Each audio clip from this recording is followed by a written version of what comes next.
And hello, it says I'm live. So, what I wanted to do is talk to you folks about the Las Vegas UFO landing. I, I've seen a lot of commentary on this, a lot of video about it. So let's go to the videotape and take a look at it. I haven't seen anybody talk about it and make the points that I'm about to make. So apparently, this is Las Vegas police body cam footage showing something streaking through the sky. Now, something like that streaking through the sky is a pretty common event when something uncontrollably comes into the atmosphere. Now, this this gives me a very bad taste. Hey, Kurt 24, how's it going?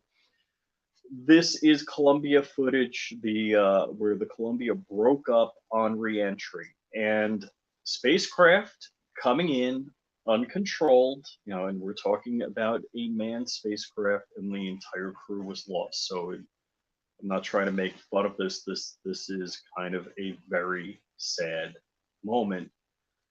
That is what something looks like when it comes in uncontrolled. And I purposely chose this because it's a manned spacecraft coming into the atmosphere, breaking apart.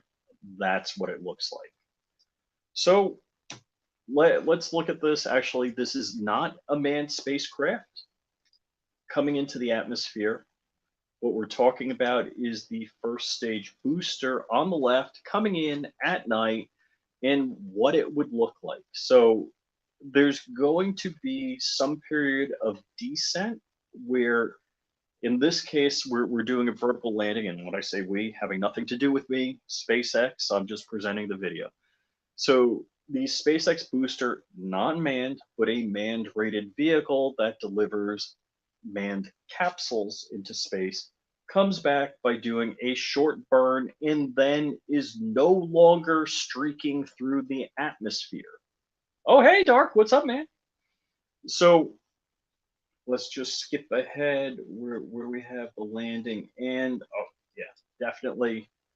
Believe it or not, I think I have watched every single SpaceX launch and landing. Now, here it's night landing on the barge. So you're going to see a rocket burn going on here. And grid fins are servoing about to adjust the attitude of the spacecraft as it lands on the barge, rocking back and forth in the ocean.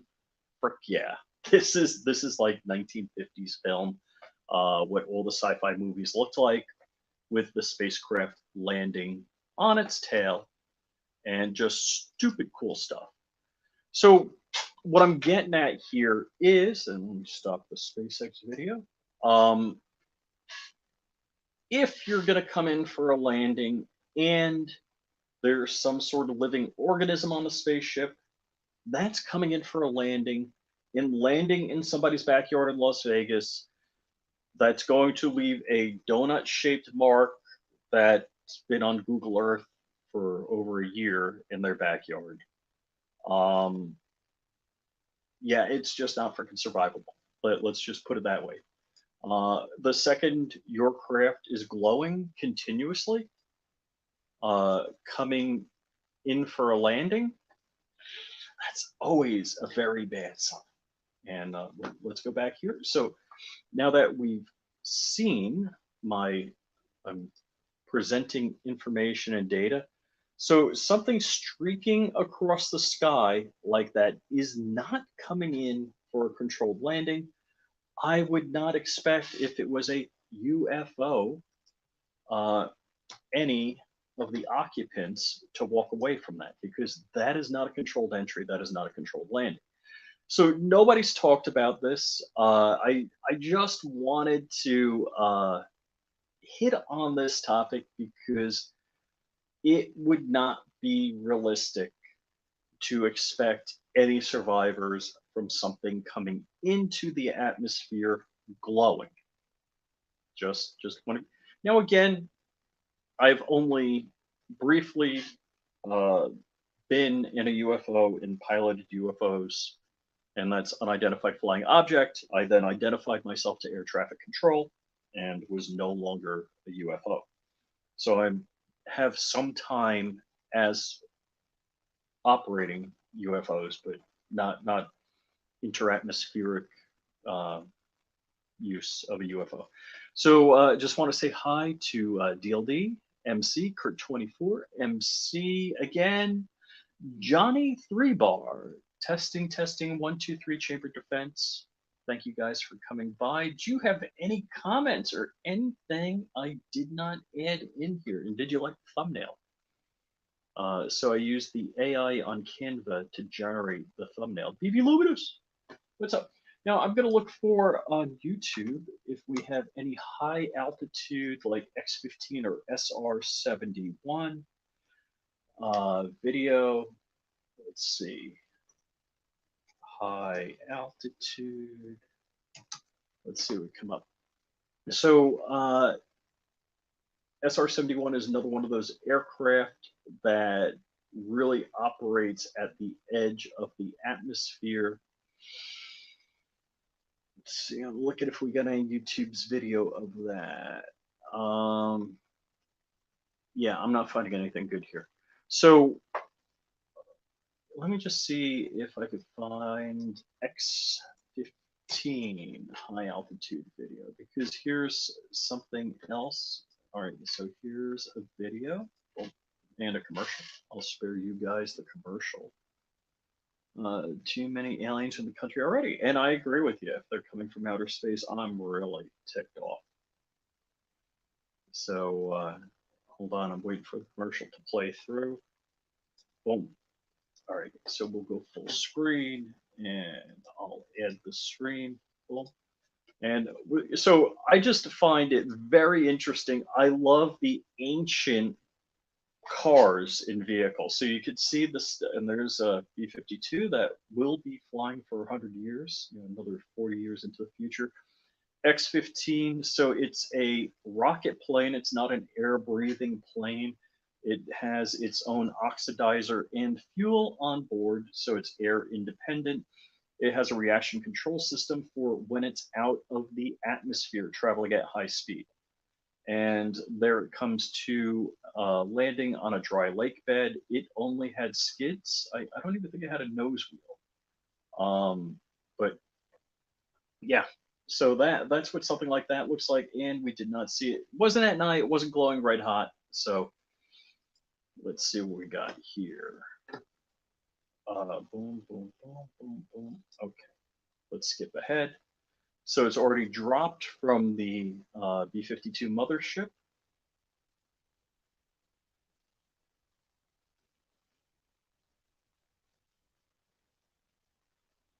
And is that gliding right now? Because it does look like the rocket engine is running.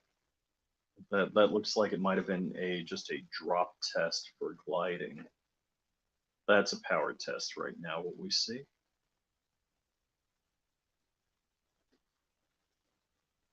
Yeah, anyhow, I'm just going to click remove. So, fat or skinny, they're hard. If you're not in peak shape, crank out 10 and you're in good shape. Huh. When you say pull-ups, well, actually, never mind. Interesting trivia. I almost got run over by Chuck Yeager at an air show. I'm walking along, my buddy just pulls me and like throws me almost to the ground. I'm like, what the hell? Golf cart goes whizzing by. It was Chuck Yeager in it. He wasn't driving, but so yeah. I'm looking at is Dark saying he can't crank out more than 2 pull-ups a night?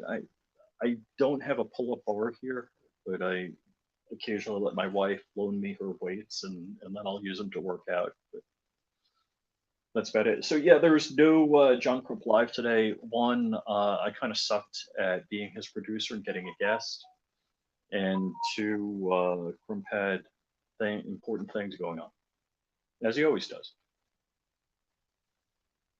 So I don't know. Should I go over any more crash footage? Does anybody know what I'm talking about? I don't. I've never done this. I'm going to do something I've never done before.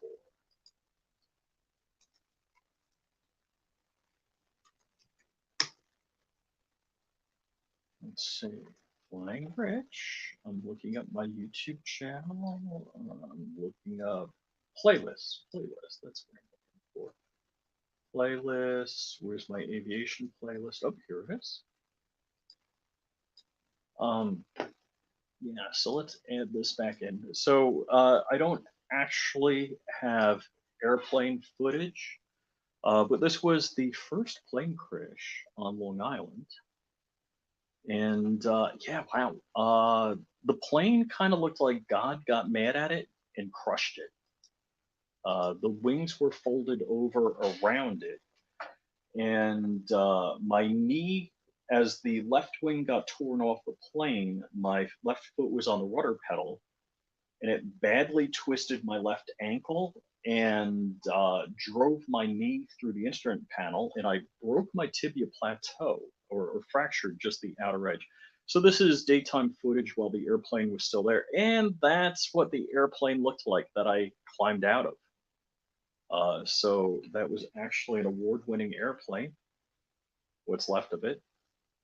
And I actually never went back. So I did hit the roof of that house there, and with the landing gear knocked a hole in the roof, and the plane kind of spun around and came to a rest at the back of that house. So let's see.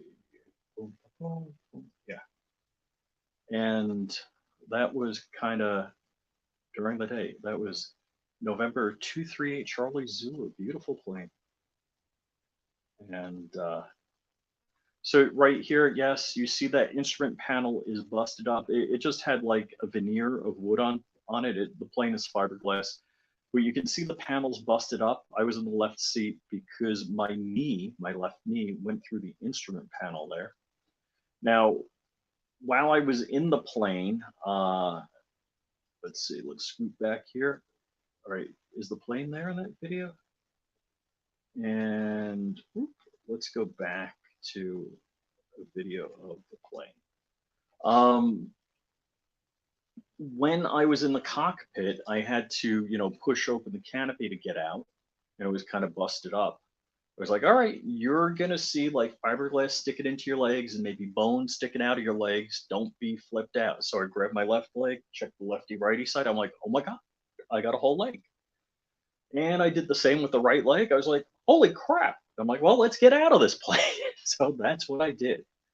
And that was the first plane crash I walked away from. I'll now show you the second plane crash I walked away from. So I actually had the canopy open, landed on the street. I'll skip to it. They're doing the live because nothing happened. It happened earlier that day, and they're showing these streaks. There was a car in the left lane. I landed in the right lane. I took down the stop sign, power wires, and came to rest up against that speed limit sign. So the second shortest landing I've ever done in my life. The first shortest landing, I used two houses to stop my plane. This one, I only used power wires, a stop sign, a car, and the speed limit sign. So that's what the plane looked like. So you can see the right wing was damaged there, the left ignored the propeller. Something flew out of the cockpit when the canopy opened up, and I was trying to make it to the nearest airport. When I saw I couldn't make it to the nearest airport, I decided to try and land on the road, and there I am. We winched it onto basically a flatbed. Ooh, this is the best audio, but I'm not set up to, play the audio right now. But you can see the playlist. I need a better plane. Yeah, I guess so. Um, so yeah, we winched it up onto the flatbed and brought it to the airport. So I directed the recovery. That's the car where I hit the back windshield with my main wing, the left main.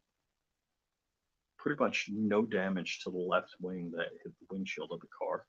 So I need a new propeller, engine mounts, and that plane is mostly mechanically, or airframe is mostly fixed, and so that was that video. Let's go to actually in cockpit video. Oh my God, we're getting commercialed. Let's just remove that. I don't want to play commercials, especially a toe fungus commercial. Boom. All right. So now we got to add this back to the stream.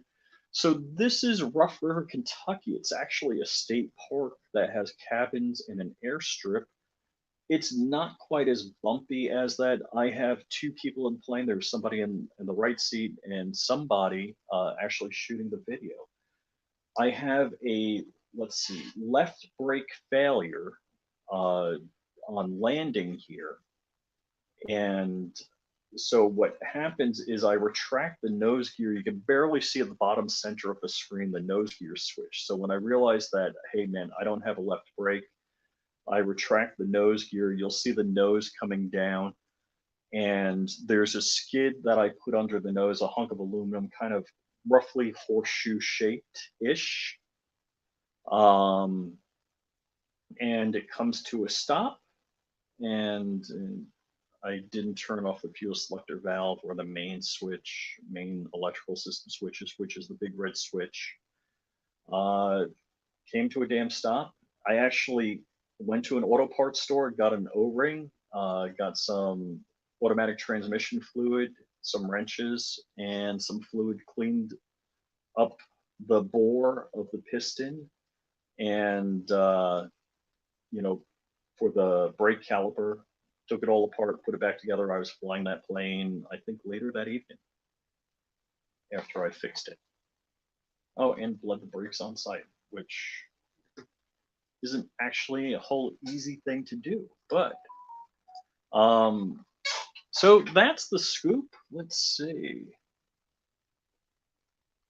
It'll buff. Is that your current plane still? Yes, yes. My current plane is in pieces, and yes, I wear underwear, and both times it was clean after. So that's just. I actually never went through these videos and shared. I want to do it a little bit more. With that, I am going to call it a close to the video. Thank you for dropping in and watching. And I need a medical. Not that I have any medical challenges. I just got to schedule an appointment with an aviation medical examiner, and then I will be legal to fly again, because I did a biannual flight review recently. With all of that, John Crump Live Monday will be the next time we are out there in the world. Oh, and I am going to be on Shooting Gallery New England tonight at 8 o'clock. So join us at 8 p.m. for Shooting Gallery New England. Or Shooting Gallery Florida. I should say Shooting Gallery Florida. So that's where I'll be with Joe Morse tonight at 8 p.m. With that, I'll see you guys later.